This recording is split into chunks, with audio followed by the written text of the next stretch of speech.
Hello everyone, welcome to SPC centre. This is Prashant Kumar. Friends, आज के इस वीडियो में मैं आप लोगों के साथ 71वीं बीपीएससी प्रीलिम्स को ध्यान में रखते हुए कुछ महत्वपूर्ण एमसीक्यू को डिस्कस करूंगा। आज का जो हमारा एमसीक्यू डिस्कशन का सब्जेक्ट होगा वह होगा इंडियन पॉलिटी।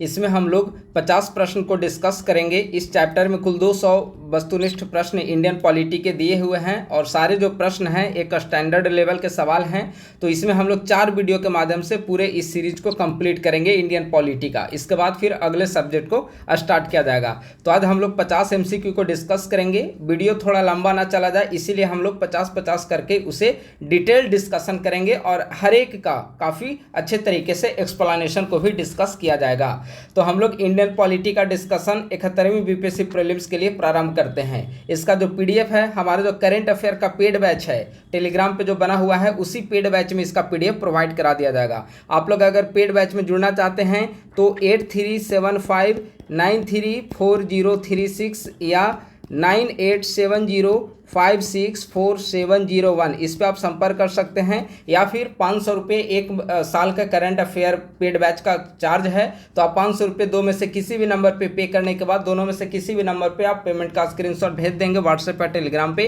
तो आपको पेड बैच का लिंक अवेलेबल करा दिया जाएगा और आप लोग वहाँ से जुड़ सकते हैं। इसके अंतर्गत मंथली वाइज प्रतियोगिता दर्पण का शॉर्ट नोट सितंबर 2024 से लेकर एग्जामिनेशन होने तक, बिहार करंट अफेयर जनवरी 2025 से, विजन आईएएस का नोट्स, परीक्षा मंथन, budget, economic survey, Bihar special, इन सब का कंटेंट प्रोवाइड किया जा रहा है। और यूट्यूब पे प्रीलिम्स से संबंधित जो कुछ भी कंटेंट डिस्कस किए जाएंगे इसी पेड बैच में उसका पीडीएफ अवेलेबल कराया जाएगा। तो आप लोग जुड़ने के लिए दो में से किसी भी नंबर पे कॉल मैसेज करके संपर्क कर सकते हैं, या फिर दोनों नंबर गूगल पे, फोन पे, पेटीएम पे अवेलेबल है। आप लोग 500 रुपये पेमेंट करने के बाद दो में से किसी भी नंबर पे पेमेंट का स्क्रीनशॉट आप लोग भेज दें व्हाट्सएप पर, टेलीग्राम पे, आपको ग्रुप में ऐड कर दिया जाएगा। ठीक है, तो इसका भी पीडीएफ वहीं पे आपको अवेलेबल कराया जाएगा।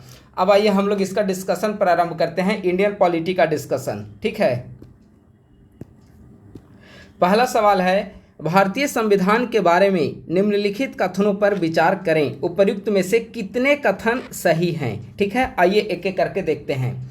पहला है, संविधान का प्रारूप पहली बार फरवरी 1948 में प्रारूप समिति के द्वारा प्रस्तुत किया गया था। यह बिल्कुल सही है। प्रारूप समिति के अध्यक्ष कौन थे? भीमराव अंबेडकर, और इन्होंने पहली बार फरवरी 1948 में प्रारूप समिति के द्वारा संविधान का प्रारूप पहली बार पेश किया था। दूसरा, संविधान 26 जनवरी 1950 को लागू हुआ। हालांकि इसके कुछ प्रावधान पहले ही लागू कर दिए गए थे। यह भी सही है, क्योंकि भारतीय संविधान में टोटल ऐसे 15 अनुच्छेद थे जिसे 26 नवंबर 1949 को ही लागू कर दिया गया था, यानी कि दूसरा स्टेटमेंट भी सही है। तीसरा, संविधान में मूलतः 395 अनुच्छेद और 12 अनुसूचियां थी। देखिए, यह स्टेटमेंट गलत है। 395 अनुच्छेद थे, यह सही है, लेकिन मूल संविधान यहाँ पर पूछा गया मूलतः, यानी कि मूल संविधान में, तो मूल संविधान में 12 अनुसूचियां नहीं थी बल्कि 8 अनुसूचियां थी। बाद में 9वीं, 10वीं, 11वीं और 12वीं अनुसूची को शामिल किया गया। तो तीसरा स्टेटमेंट जो है वह गलत है। तो सवाल है कि उपरोक्त में से कितने कथन सही हैं, यानी कि केवल 2 कथन सही हैं। स्टेटमेंट 1 और 2, यानी कि 3 में से केवल 2 कथन सही हैं। तो इसका आंसर हो जाएगा 1 का बी। अगला सवाल है, निम्नलिखित में से कौन सा कथन 1946 में प्रस्तुत उद्देश्य प्रस्ताव का सटीक वर्णन करता है? पहला है, इसमें भारतीय संविधान के प्रारूपण के सिद्धांतों को रेखांकित किया गया, यानी कि उद्देश्य प्रस्ताव के अंतर्गत भारतीय संविधान के जो प्रिंसिपल्स फॉर ड्राफ्टिंग, भारतीय संविधान का मेन प्रारूप है, उस सिद्धांत को रेखांकित किया गया है। बिल्कुल सही है।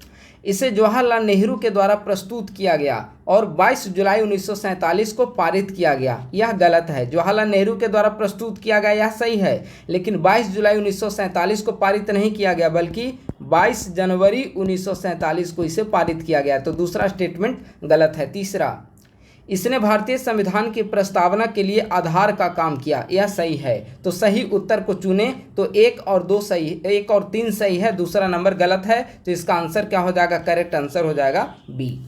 तीसरा नंबर है सवाल, संविधान सभा की निम्नलिखित समितियों का उनके संबंधित अध्यक्षों से मिलान करें। ठीक है, थोड़े आसान प्रश्न है, लेकिन स्टेटमेंट पे दिया हुआ है तो थोड़ा आपको सॉल्व करने में मजा आएगा अगर अच्छे तरीके से आपने बुक को पढ़ा होगा तो। ठीक है, समिति और अध्यक्ष यहाँ पर मैच करना है। पहला, प्रारूप समिति डॉक्टर बाबा साहब भीमराव अंबेडकर, पहला मैच है, सही है। दूसरा, संघ शक्ति समिति पंडित जवाहरलाल नेहरू, यह भी सही है। संघ शक्ति समिति और संघ संविधान समिति दोनों के अध्यक्ष थे पंडित जवाहरलाल नेहरू। तीसरा, प्रांतीय संविधान समिति सरदार वल्लभ भाई पटेल, यह भी मैच है, यानी कि एक का एक, बी का 2, सी का 3, यानी कि करेक्ट आंसर 3 का हो जाएगा ए। आइए चौथे नंबर सवाल पे। भारतीय संविधान के निर्माण के समय निम्नलिखित में से कौन सी घटना घटी?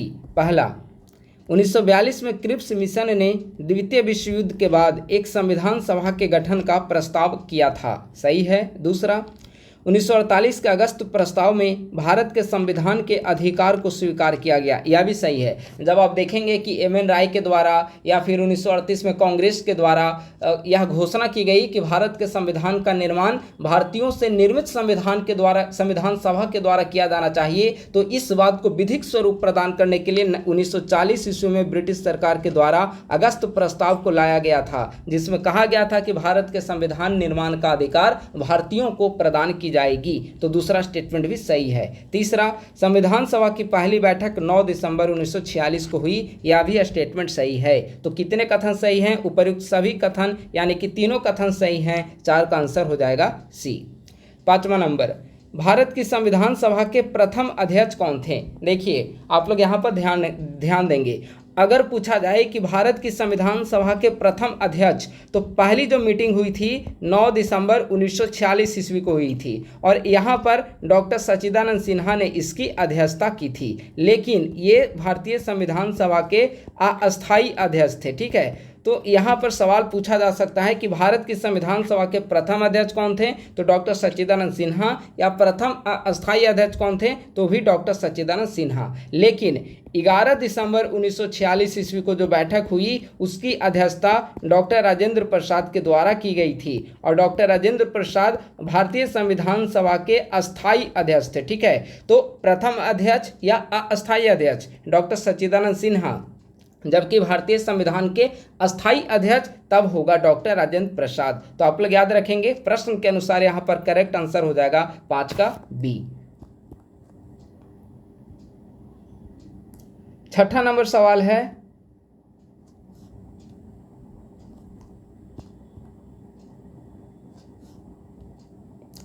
संविधान सभा की सदस्यता के बारे में निम्नलिखित पर विचार करें। पहला, प्रारंभ में इसके 389 सदस्य थे जो विभाजन के बाद घटकर 299 रह गया। ठीक है। दूसरा, ब्रिटिश प्रांतों के सदस्यों का चुनाव आनुपातिक प्रतिनिधित्व के माध्यम से किया गया, यह भी सही है। उस समय पूरा भारत 2 भागों में विभाजित था, एक था ब्रिटिश प्रांत और दूसरा था देसी रियासत। ठीक है, तो ब्रिटिश प्रांत के सदस्यों का निर्वाचन आनुपातिक प्रतिनिधित्व प्रणाली के माध्यम से ही हुआ था, जबकि देसी रियासत के जो सदस्य थे वे निर्वाचित नहीं हुए थे बल्कि उनका मनोनयन किया गया था। तो तीसरा नंबर स्टेटमेंट देखिए, रियासतें प्रत्यक्ष चुनाव के माध्यम से सदस्यों का चयन करती थी, गलत था। ब्रिटिश प्रांत में सदस्यों का चुनाव किया गया था लेकिन देसी रियासत के सदस्यों का चुनाव नहीं किया गया था बल्कि इनका मनोनयन हुआ था। ठीक है, तो पहला और दूसरा नंबर स्टेटमेंट सही है लेकिन तीसरा नंबर स्टेटमेंट जो है वह है गलत। तो इसका करेक्ट आंसर हो जाएगा, कौन सा कथन सही है? तो ऑप्शन नंबर बी इसका सही है। 6 का आंसर हो जाएगा बी। 7वां नंबर सवाल है, निम्नलिखित में से कौन सा सिद्धांत उद्देश्य प्रस्ताव का हिस्सा नहीं था? उद्देश्य प्रस्ताव का हिस्सा कौन सा सिद्धांत नहीं था? पहला, आस्था, विश्वास और पूजा की स्वतंत्रता की गारंटी, यह बिल्कुल उद्देश्य प्रस्ताव का हिस्सा था। क्षेत्रीय अखंडता और संप्रभुता, यह भी हिस्सा था। एकात्मक सरकार संरचना की स्थापना, यह गलत है। एकात्मक नहीं बल्कि उद्देश्य प्रस्ताव में संघीय शासन व्यवस्था की परिकल्पना की गई थी। अल्पसंख्यकों के अधिकार की सुरक्षा, यह भी सही था। ठीक है, तो 7 का करेक्ट आंसर क्या हो जाएगा? 7 का सी। अगला सवाल है, संविधान सभा की मुख्य आलोचना क्या थी? ठीक है, संविधान सभा की मुख्य आलोचना, किस आधार पर संविधान सभा की आलोचना की जाती थी? पहला, इसमें अल्पसंख्यक समूहों का वर्चस्व था, गलत। इसमें अल्पसंख्यक समूहों का वर्चस्व नहीं था बल्कि आप लक्ष्मीकांत बुक अगर पढ़े होंगे तो संविधान सभा की आलोचना जो चैप्टर है उसमें स्पष्ट लिखा गया है कि यह बहुसंख्यकों का निकाय थी, इस आधार पर इसका आलोचना किया जाता था। तो पहला स्टेटमेंट गलत। दूसरा, यह एक प्रतिनिधि निकाय नहीं था, यह सही हो जाएगा क्योंकि संविधान सभा की इस आधार पर आलोचना की गई थी क्योंकि इनमें अधिकांश सदस्य ऐसे थे जो देसी रियासत के वे निर्वाचित नहीं थे बल्कि वे मनोनीत थे। दूसरा, संपूर्ण भारत भारत का इसमें प्रतिनिधित्व स्वीकार नहीं किया गया था, ठीक है, क्योंकि जनता के द्वारा प्रत्यक्ष रूप से निर्वाचित इसमें प्रतिनिधि नहीं थे, राज्य विधानसभा के सदस्यों में से इनका निर्वाचन करके भेजा गया था। तो यह एक प्रतिनिधि निकाय नहीं थी, इस आधार पर इसकी आलोचना की जाती है। तो इसका करेक्ट आंसर जो होगा वह 8 का करेक्ट आंसर हो जाएगा बी।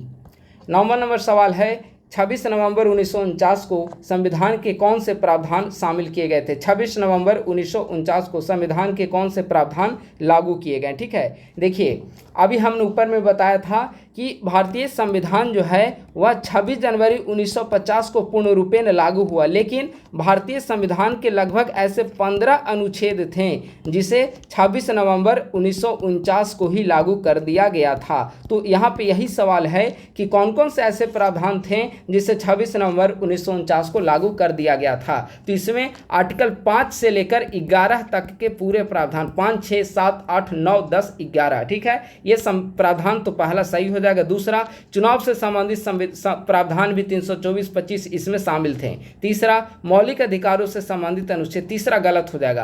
पहला और दूसरा 26 नवंबर 1949 को लागू कर दिया गया था, जबकि तीसरा जो था 26 जनवरी 1950 को लागू किया गया, ठीक है। तो 1949 को कौन लागू किया गया? तो पहला और दूसरा। 9 का करेक्ट आंसर हो जाएगा ऑप्शन नंबर बी।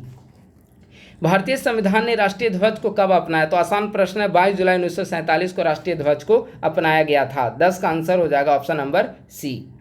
अगला सवाल है, संविधान सभा की निम्नलिखित महिला सदस्यों का उनके योगदान से मिलान करें। ठीक है, योगदान से इनका मिलान करना है। पहला, दाक्षायणी वेलायुधन हरिजनों के लिए पृथक निर्वाचिका का विरोध किया, यह मैच है। दूसरा, राजकुमारी अमृत कौर पहली स्वास्थ्य मंत्री आज़ाद भारत की, एम्स की स्थापना और महिला शिक्षा की वकालत की, ठीक है। लेडी रिमिन कॉलेज की स्थापना में महत्वपूर्ण योगदान इनका रहा है। बेगम एजाज रसूल पार्टी नियंत्रण से स्वतंत्र एक स्थिर मंत्रालय का समर्थन किया, यह भी सही है। यानी कि इसका मैच है, ए का 1, बी का 2, सी का 3, ए का 1, ठीक है। तो 1, 2, 3 इसका मैच है। तो 11 का अगर आप ऑप्शन देखेंगे तो इसका करेक्ट आंसर क्या हो जाएगा? 1, 2, 3 इसका आंसर हो जाएगा ए।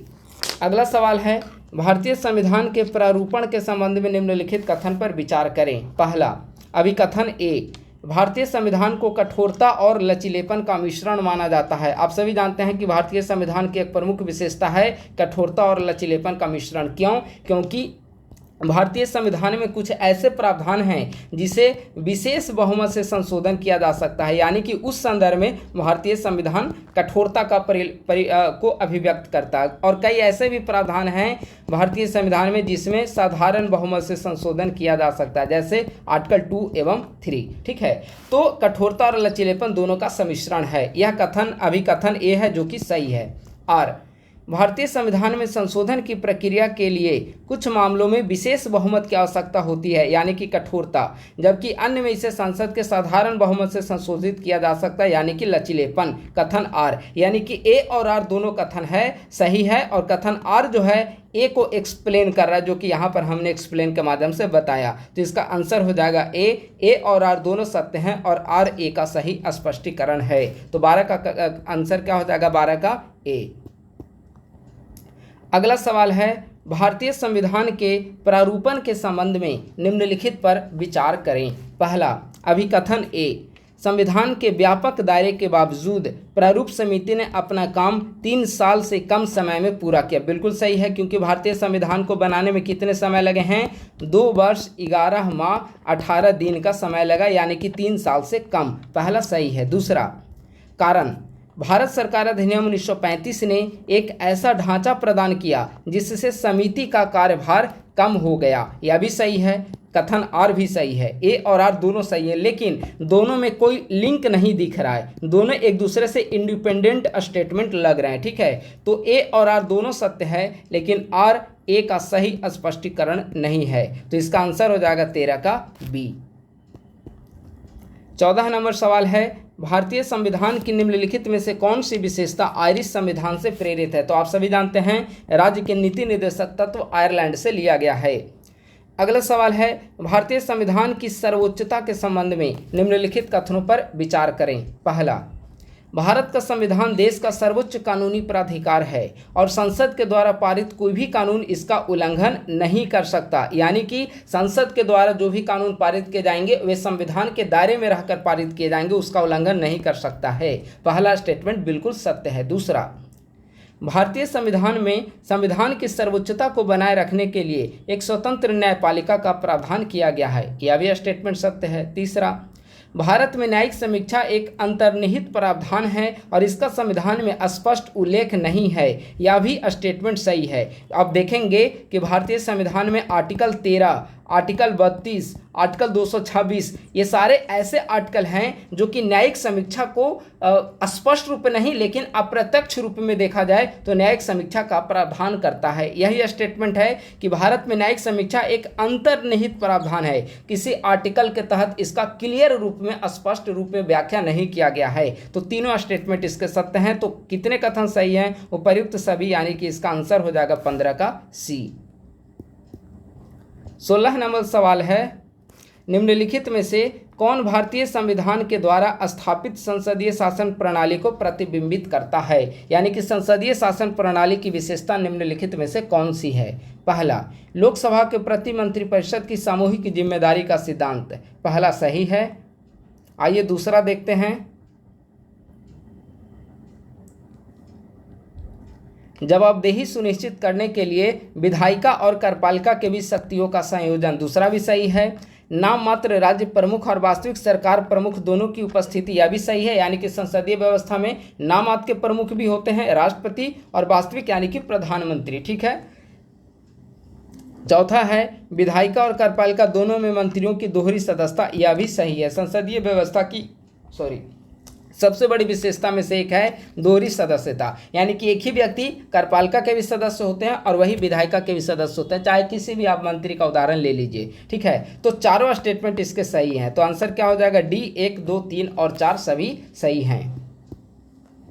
अगला है 17 नंबर सवाल, भारतीय संविधान की संघीय विशेषताओं के संबंध में निम्नलिखित कथनों पर विचार करें। संघीय विशेषता के संबंध में, पहला, केंद्र और राज्यों के बीच शक्तियों का विभाजन कनाडाई मॉडल पर आधारित है, बिल्कुल सही है। दूसरा, एकीकृत न्यायपालिका की उपस्थिति एकात्मक विशेषता है, यह भी सही है।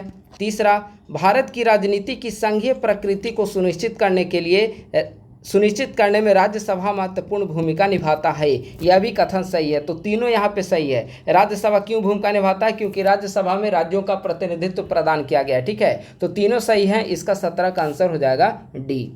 18 नंबर सवाल है, भारतीय संविधान की संशोधन प्रक्रिया के संबंध में निम्नलिखित कथनों पर विचार करें। उपर्युक्त में से कौन से कथन सही हैं? पहला, विशेष बहुमत की आवश्यकता वाले संविधान संशोधन की कठोरता और लचीलेपन के मिश्रण को दर्शाता है, बिल्कुल सही है।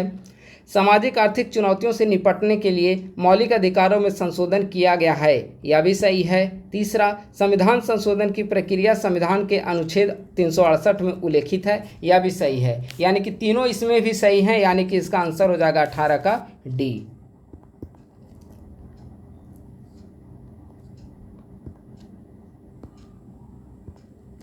भारतीय संविधान की निम्नलिखित विशेषताओं में से कौन सी भारत सरकार अधिनियम 1935 से अनुकूलित की गई थी? यानी कि भारतीय संविधान में कौन सी ऐसी विशेषता है जो भारत शासन अधिनियम 1935 से ली गई है? पहला, आपातकालीन प्रावधान जैसे राष्ट्रपति शासन की घोषणा, सही है। दूसरा, एक संघीय सरकार का विचार जिसमें केंद्र और प्रांतों के बीच शक्तियां विभाजित होगी, यह भी सही है। तीसरा, लोक सेवा आयोग की स्थापना, यह भी सही है। यानी कि इसका आंसर तीनों सही है। 19 का आंसर हो जाएगा डी।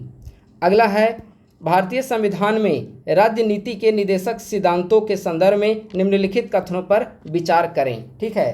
पहला, निदेशक सिद्धांत प्रकृति में गैर न्याय संगत हैं, अर्थात उन्हें न्यायालय में लागू नहीं किया जा सकता है, पहला स्टेटमेंट सही है। दूसरा, उनका उद्देश्य देश में सामाजिक और आर्थिक लोकतंत्र की स्थापना करना, यह भी सही है। क्योंकि जब आप मौलिक अधिकार और डीपीएसपी में अंतर को आप पढ़े होंगे तो स्पष्ट लिखा गया है कि मौलिक अधिकार राजनीतिक लोकतंत्र को स्थापित करता है, जबकि राज्य के नीति निर्देशक तत्व सामाजिक और आर्थिक लोकतंत्र की स्थापना करते हैं। तो दूसरा सही है।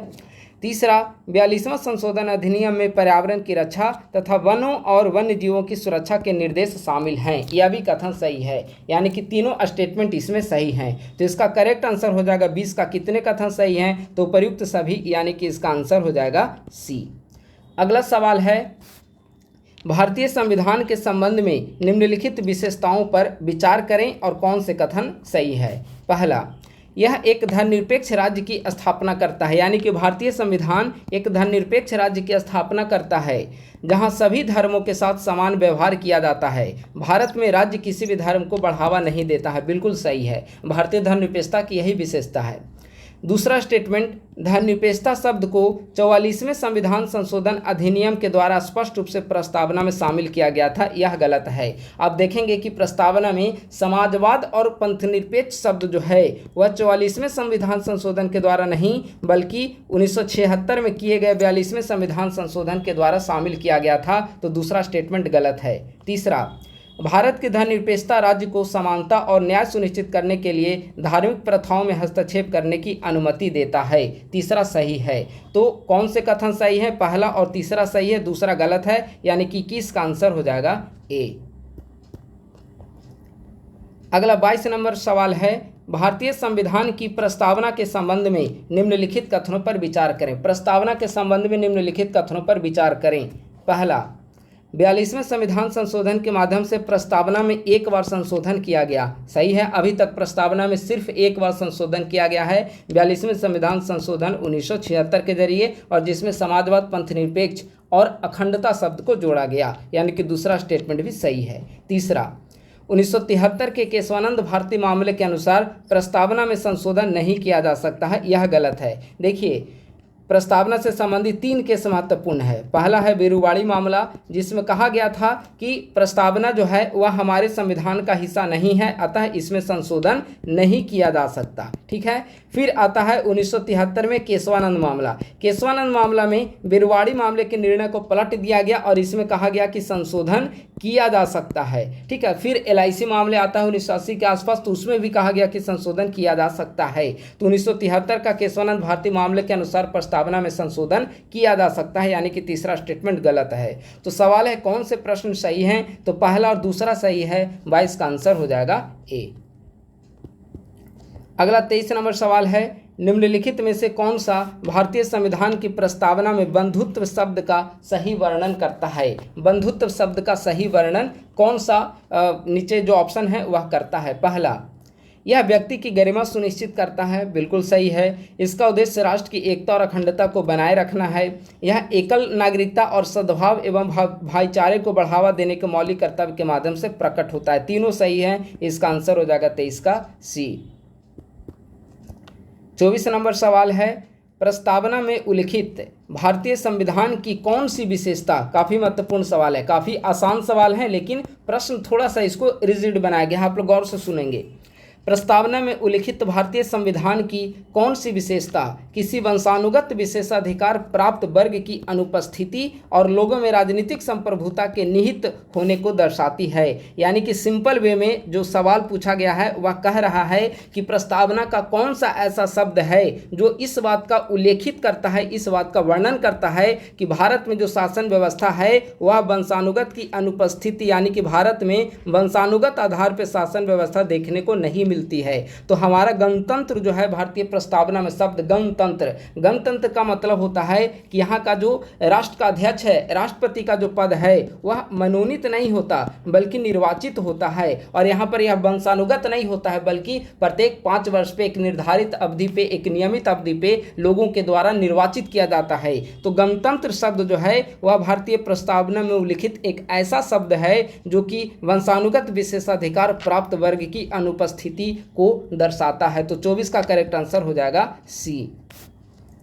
अगला सवाल है 25 नंबर, भारतीय संविधान की प्रस्तावना में उल्लिखित उद्देश्यों के संदर्भ में निम्नलिखित युग्मों पर विचार करें। पहला, न्याय अमेरिकी स्वतंत्रता की घोषणा से लिया गया है। पहला स्टेटमेंट गलत है क्योंकि न्याय अमेरिकी स्वतंत्रता की घोषणा से नहीं बल्कि रूसी क्रांति से, सामाजिक, आर्थिक, राजनीतिक न्याय। ठीक है, तो पहला गलत हो गया। दूसरा, स्वतंत्र समानता एवं बंधुत्व फ्रांसीसी क्रांति से प्रेरित है, सही है। संप्रभुता आंतरिक और बाह्य मामलों में भारत की स्वतंत्रता को संदर्भित करता है, यह भी सही है। यानी कि दूसरा और तीसरा तो सही है, पहला स्टेटमेंट गलत है।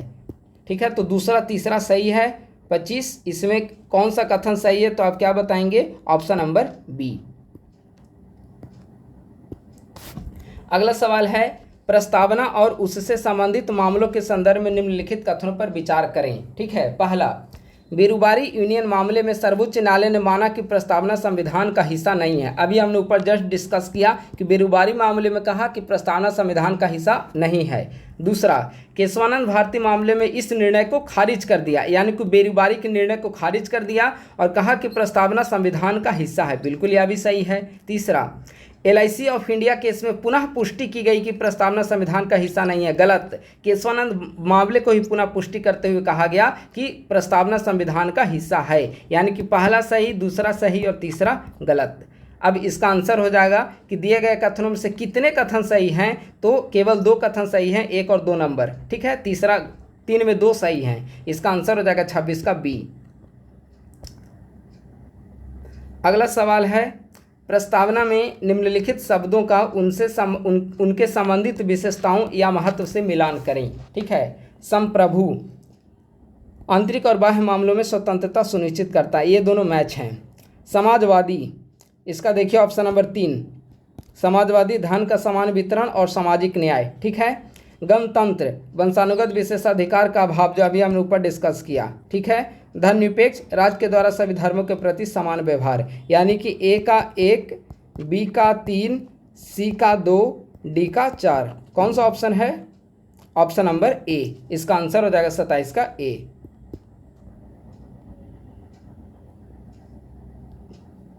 अट्ठाईस नंबर सवाल है, भारतीय संविधान की प्रस्तावना के संबंध में निम्नलिखित पर विचार करें। पहला, अभिकथन है, भारतीय संविधान की प्रस्तावना नागरिकों के बीच समानता, स्वतंत्रता और बंधुत्व का प्रावधान करती है। ठीक है, तो इसका हो जाएगा पहला जो है वह करेक्ट सही है।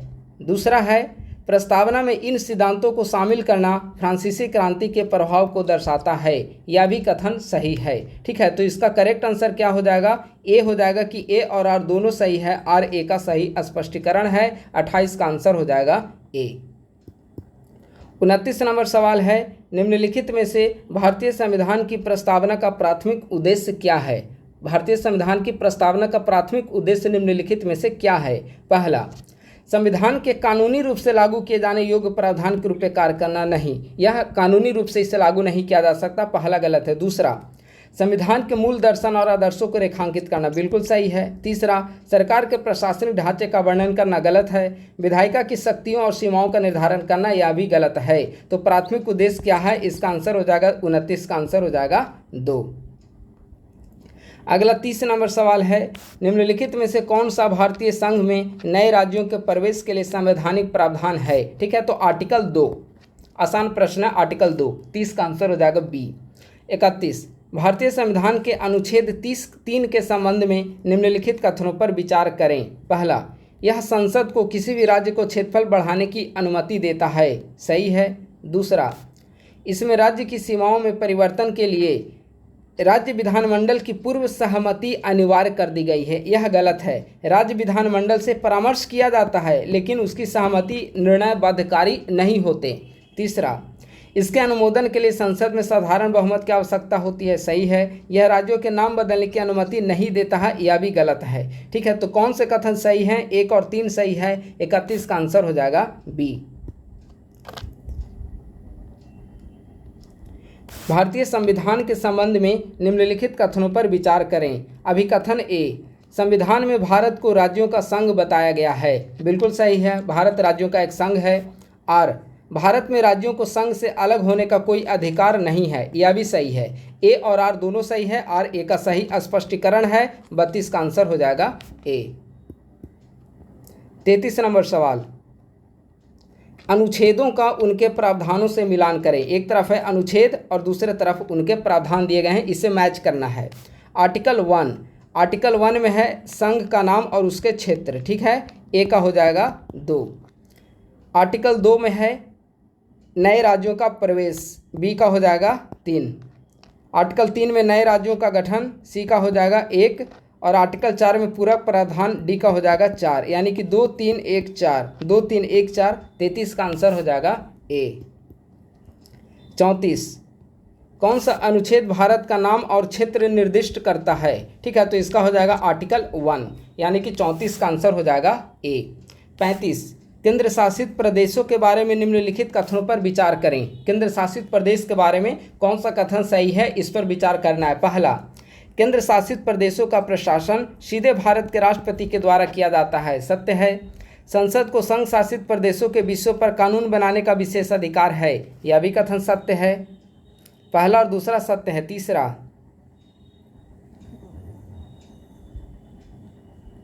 सभी केंद्र शासित प्रदेशों में विधानसभाएं हैं, गलत है। अभी आप देखेंगे अभी तक दिल्ली, पुडुचेरी और जम्मू, ये 3 ऐसे केंद्र शासित प्रदेश हैं जहां की अपनी विधानसभाएं हैं। तो सभी केंद्र शासित प्रदेश में विधानसभा है, यह सत्य नहीं है, गलत है। तो पहला सही, दूसरा सही, तीसरा गलत। अब चौथा पे आइए। दिल्ली को केंद्र शासित प्रदेश और राष्ट्रीय राजधानी क्षेत्र दोनों माना गया है, सही है। तो दिए गए कथनों में से कितने कथन सही हैं? तो 1 नंबर, 2 नंबर और 4 नंबर, यानी कि 4 में से 3 कथन सही हैं। इसका आंसर हो जाएगा सी।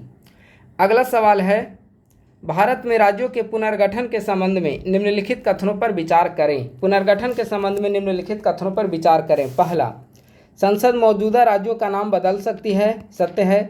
राज्यों को भाषाई और सांस्कृतिक कारकों के आधार पर पुनर्गठित किया जा सकता है, यह भी सत्य है। पुनर्गठन के लिए 2/3 बहुमत की आवश्यकता होती है, गलत है। बल्कि राज्यों के गठन के लिए साधारण बहुमत की आवश्यकता होती है। राज्य विधानमंडल का अनुमोदन अनिवार्य है, यह भी गलत है। राज्य विधानमंडल से सिर्फ परामर्श लिया जाता है, ठीक है। तो कितने कथन सही हैं? केवल 1 और 2 सही है। 36 का आंसर हो जाएगा ए। 37 नंबर सवाल है, संविधान में परिभाषित भारत संघ के संबंध में निम्नलिखित कथनों पर विचार करें। भारत संघ के संबंध में निम्नलिखित कथनों पर विचार करें। पहला, भारत संघ में केवल राज्य शामिल हैं, गलत है। भारत जो संघ है वह राज्य प्लस केंद्र शासित प्रदेश के साथ साथ उन क्षेत्रों से मिलकर बना हुआ है जिसे भारत सरकार के द्वारा स्वयं पे अधिग्रहित की जाती है। तो केवल राज्य शामिल हैं, यह बिल्कुल गलत है। दूसरा, भारत के क्षेत्र में राज्य, संघ राज्य क्षेत्र और अन्य क्षेत्र शामिल हैं जिन्हें अधिग्रहित किया जाता है, अभी जस्ट हमने बताया, सही है। तीसरा, संविधान में भारत संघ और भारत का क्षेत्र शब्द परस्पर विनिमय योग्य है, गलत है। विनिमय योग्य नहीं है, यहाँ पे होना चाहिए था, तो तीसरा भी गलत है। तो कौन सा कथन सही है? ठीक है, तो केवल 2 सही है, यानी कि इसका आंसर हो जाएगा बी। 38 नंबर सवाल है, निम्नलिखित कथनों पर विचार करें। अभी कथन ए, भारत का नाम और क्षेत्रीय विस्तार संविधान के अनुच्छेद 1 में निर्दिष्ट है, सत्य है। कारण, अनुच्छेद 1 में भारत को राज्यों का संघ घोषित किया गया है। पहला कथन असत्य है। भारत का नाम और क्षेत्रीय विस्तार इसमें अनुच्छेद 1 में नहीं है, पहला कथन असत्य है। दूसरा सत्य है, अनुच्छेद 1 में भारत को राज्यों का संघ कहा गया, ठीक है। तो पहला असत्य है और सत्य है, यानी कि इसका आंसर हो जाएगा 38 का डी। भारतीय संविधान के अनुच्छेद 4 के संबंध में निम्नलिखित में से कौन से कथन सत्य हैं? पहला, अनुच्छेद 4 के अंतर्गत बनाए गए कानून प्रथम और चौथी अनुसूचियों में संशोधन कर सकते हैं, सही है। ऐसे कानूनों को संवैधानिक संशोधन माना जाता है और विशेष बहुमत की आवश्यकता होती है, यह गलत है। साधारण बहुमत की आवश्यकता होती है। अनुच्छेद 4 2 और 3 का अनुपूरक है, यह भी सही है।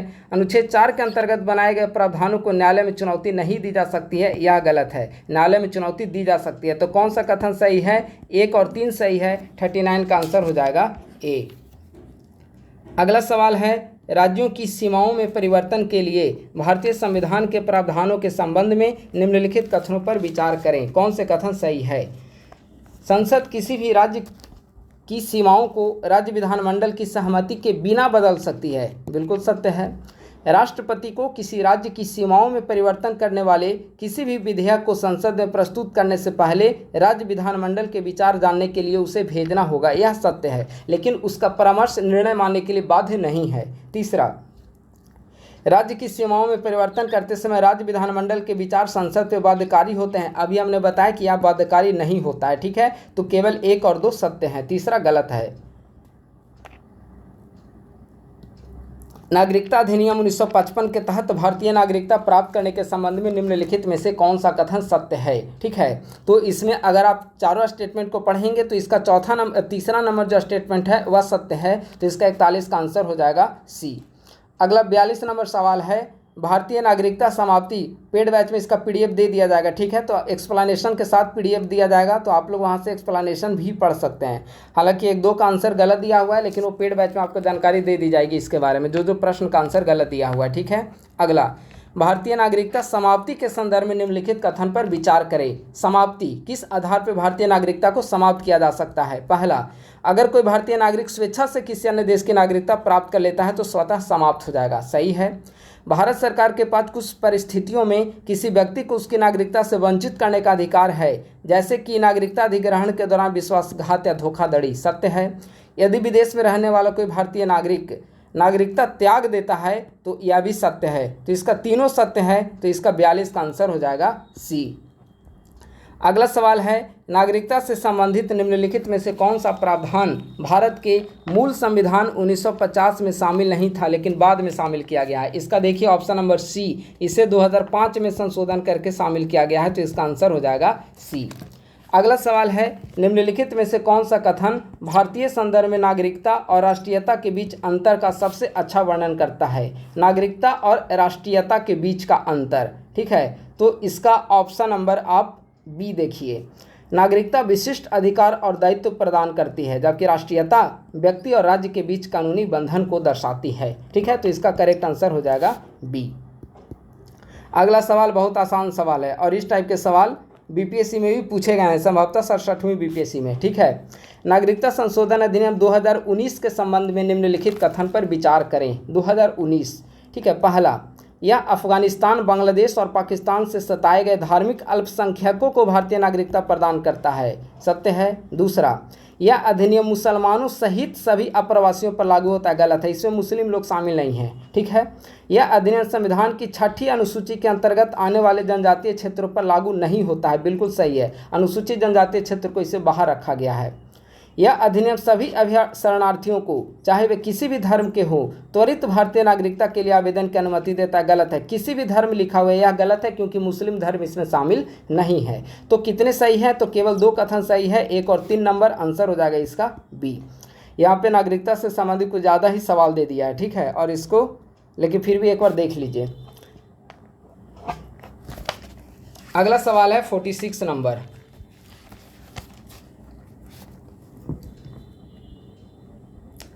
उपर्युक्त व्यक्तियों में से किसको जन्म से स्वतः ही भारतीय नागरिकता प्राप्त है। स्वतः ही भारतीय नागरिकता प्राप्त है, तो इसका ऑप्शन नंबर 2 और 3 सही है, ठीक है। तो इसका आंसर हो जाएगा 46 का बी। 47 नंबर सवाल आइए, हालांकि इस टाइप के सवाल वहाँ बीपीएससी में पूछे नहीं जाएंगे, ठीक है। निम्नलिखित में से कौन सा नियम भारत की विदेशी नागरिकता ओवरसीज सिटीजनशिप ऑफ इंडिया को नियमित भारतीय नागरिकता से अलग नहीं करता है। तो इसका ऑप्शन नंबर आप देखिए डी, ठीक है। यहाँ पे इसका आंसर OCI धारकों को हर 10 साल में अपना दर्जा नवीनीकृत करना आवश्यक है। इस प्रावधान को 2021 में ही हटा दिया गया था, ठीक है। तो 47 का आंसर हो जाएगा आपका डी। 48 नंबर हम लोग सवाल देखते हैं, नागरिकता अधिनियम 1955 भारतीय नागरिकता प्राप्त करने के कई तरीके प्रदान करता है, जिनमें जन्म, वंश, पंजीकरण, प्रकृतिकरण और क्षेत्र का समावेश शामिल है, सत्य है। दूसरा, भारत के संविधान ने मूल रूप से नागरिकता को परिभाषित किया और संसद को कानून बनाकर नागरिकता को विनियमित करने की शक्ति प्रदान की। कब नागरिकता अधिनियम आया है? 1955। तो दोनों सही है और 2 एक ही स्पष्ट व्याख्या कर रहा है, तो 48 का आंसर हो जाएगा ए। 49 नंबर सवाल है, यहाँ पे आर्टिकल से रिलेटेड है, ठीक है। अगर आपको आर्टिकल याद होगा तो तुरंत आंसर मैच हो जाएगा। पहला, संविधान के लागू होने पर नागरिकता, अनुच्छेद 5 सत्य है। पाकिस्तान से आए प्रवासियों के नागरिकता के अधिकार, अनुच्छेद 6 सत्य है। क्षेत्र के समावेश के द्वारा नागरिकता 8 में, यह गलत है। नागरिकता को विनियमित करने की संसद की शक्ति, यह भी सही है, यानी कि नागरिकता से संबंधित संसद कानून बना सकते, आर्टिकल 11 में, सही है। तो कितने युग्म सुमेलित हैं? तो केवल 3, इसका आंसर हो जाएगा सी। अगला और आज का हम लोग लास्ट सवाल देखेंगे, बाकी नेक्स्ट वीडियो में। निम्नलिखित कथनों पर विचार करें। पहला, नागरिकता अधिनियम 1955 में मूल रूप से नागरिकता प्राप्त करने के केवल 4 तरीके प्रदान किए गए थे। अभी 4 तरीके ऊपर बताया जा चुका है, जन्म, वंश, पंजीकरण और प्राकृतिककरण, ठीक है। लेकिन बाद में 5वां तरीका को भी शामिल किया गया, यह भी सही है। दूसरा, भारतीय नागरिकता प्राप्त करने का 5वां तरीका क्षेत्र का समावेश करके एक संवैधानिक संशोधन के माध्यम से पेश किया गया था। गलत है, एक संविधान संशोधन इसमें नहीं किया गया, बल्कि 1955 का जो नागरिकता अधिनियम है उसमें संशोधन किया गया था, ठीक है। और वह संविधान का हिस्सा, डायरेक्टली रूप से संविधान का हिस्सा नहीं है, विधिक स्वरूप है, ठीक है। तो कथन पहला सही है, दूसरा गलत है, तो 50 का आंसर हो जाएगा सी। तो दोस्तों इस प्रकार से आज का हमने 50 प्रश्न इंडियन पॉलिटी को हमने डिस्कस किया है और काफ़ी अच्छा सवाल था, स्टैंडर्ड सवाल यहाँ पे दिया गया है। इंडियन पॉलिटी के इसमें 200 सवाल हैं और हम लोग 4 वीडियो के माध्यम से 50-50 करके इन सारे को हम लोग डिस्कस करेंगे और इसका PDF जो है वो पेड बैच में भेज दिया जाएगा। और पेड बैच के बारे में विशेष जानकारी हमारे टेलीग्राम ग्रुप से आप लोग प्राप्त कर सकते हैं, ठीक है। और बाकी हमारे टेलीग्राम ग्रुप, इसका लिंक दिया गया है नीचे, टेलीग्राम चैनल का लिंक दिया गया है डिस्क्रिप्शन बॉक्स में, तो आप लोग उसे ज्वाइन कर सकते हैं। तो आज की वीडियो में इतना ही। थैंक यू सो मच, बहुत बहुत धन्यवाद।